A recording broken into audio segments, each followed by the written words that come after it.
Thank you. I'm representing the Ealing Division in London, and I begin my address in the name of the Most High. Assalamualaikum. Alaikum salam. When certain politicians and the media use the term muscular liberalism, that's just another word for racism and Islamophobia. This stance on Islam has led them into primary schools to ascertain why young girls wear the hijab, as it could be interpreted as a sexualization of these young girls. I say shame on Ofsted for victimizing young girls, for choosing to wear religious articles of clothing. There is no such measure made for other religions or other articles of religious wear. This stance has other ramifications.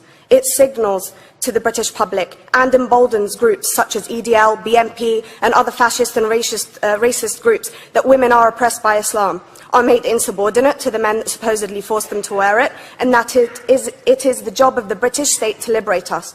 We reject this imperialistic saviour thinking.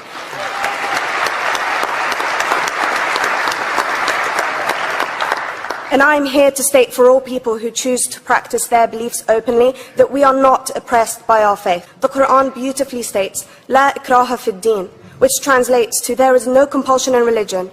My faith has given me the right to choose 1,400 years before the Universal Declaration of Human Rights told me I could.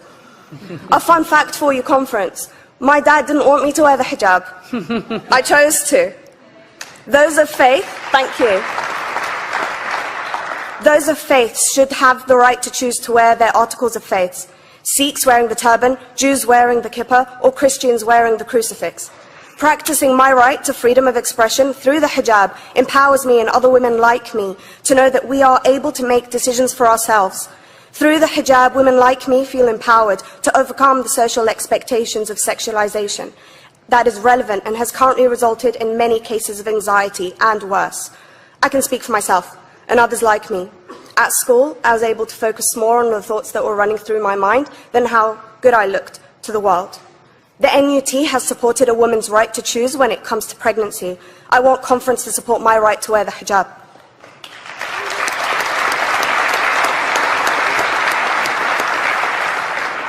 How I choose to practice my faith is clearly displayed for all to see. This makes me the target of hate crime.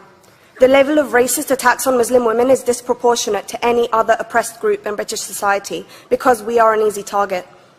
This decision by Ofsted has ramifications beyond the school gates and must be seen in the context of increased attacks on the Muslim community and perpetuates the outdated notion that Muslim women are victims. I was on a trip last year to Hampton Court with my Year 7s, where a man felt comfortable to call me a terrorist. As a Muslim woman, I'm not a victim, so I challenged him. He denied it. I'm sure you've heard of the Punish a Muslim Day. It's been spoken about a few times already this morning. And as a Muslim, I'm actually quite optimistic.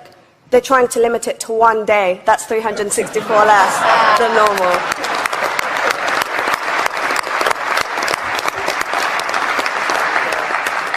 But let's be clear, conference. Islamophobia and other forms of racism affects non-Muslims too.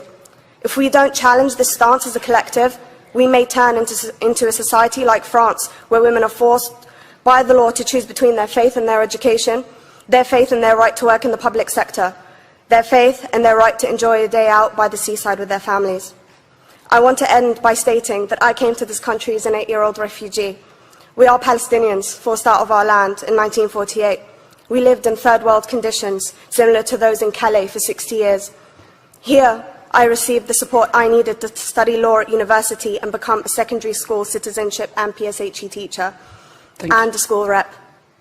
An injury to one is an injury to all, and I want to thank the Union for its stance on all oppressed groups, in particular mine, Palestine. Thank you, conference. Thank you, Latifa.